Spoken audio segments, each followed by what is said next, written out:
Seorang istri tidak boleh keluar rumah tanpa izin suami. Kenapa? Sebab dosa-dosanya istri ditanggung oleh suami. Kenapa suami tidak boleh? Tidak harus minta izin ketika mau keluar sama istri. Bukan wajib, hanya pemberitahuan, anjuran saja. Kenapa? Karena dosanya suami tidak ditanggung sama istri. Istri harus, kenapa? Yuk jalan salah, kami suami yang masuk neraka.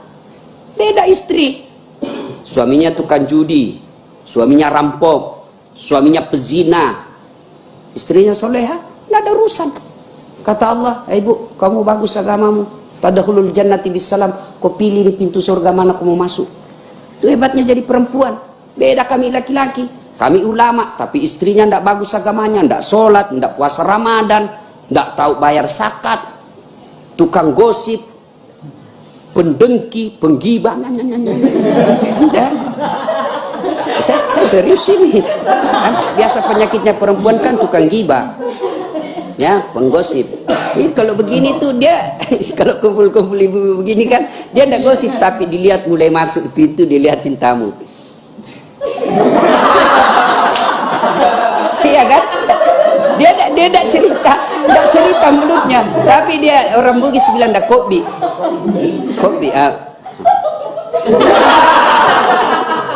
Itu penyakitnya kan. Nah, kalau istri seperti ini, maka suami yang tanggung dosanya. Kenapa istrimu tidak sholat? Kenapa istrimu tidak puasa? Kenapa istrimu itu sudah harusnya haji dia padahal dia sudah mampu? Kami semua yang tanggung. Itulah ayat yang mengatakan ku ampusakum wa ahlikum nar. Maka seorang istri tidak boleh keluar rumah tanpa izin suami. Kalau dia keluar tanpa izin suami, maka langkah-langkah kakinya murka Allah. Langkah kaki lagi dimurkai Allah, langkah kaki lagi dimurkai Allah.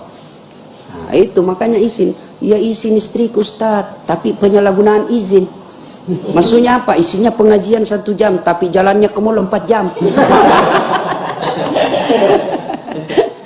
Nah, ya, sudah ringkas kisah. Kemudian kemudian yang tumpukan batu itulah Bapak Ibu ya.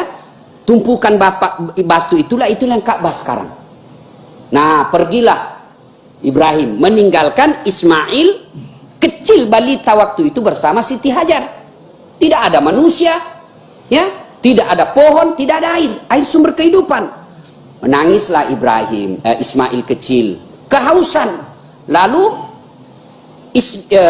Siti Hajar tidak putus asa, dia tidak tinggal saja berdoa. Tapi apa yang dilakukan? Dia mencari air. Ya, begitu anaknya kehausan, lari-lari Siti Hajar. Dia melihat Fata Morgana. Tahu adik-adik Fata Morgana kan? Tahu Pak ya?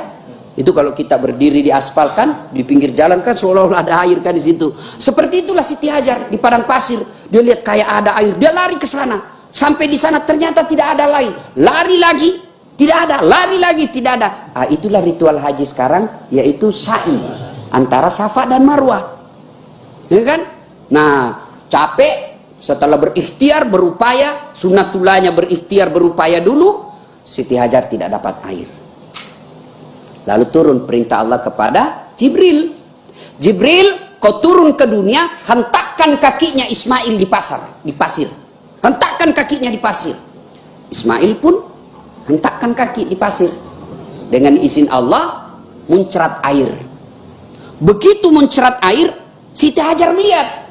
Siti Hajar melihat ada punceratan air, lalu Siti Hajar berteriak Zam-zam, air muncrat. Ada juga memaknai bahwa tutup itu air yang muncrat. Itulah sejarah Zam-zam sekarang. Nah, ibu bapak yang belum pernah minum air Zam-zam, para pemirsa yang belum pernah minum Zam-zam, berdoa mudah-mudahan wabah segera berlalu, kita bisa ke Baitullah. Amin. Nah, bersama Dasat Latif.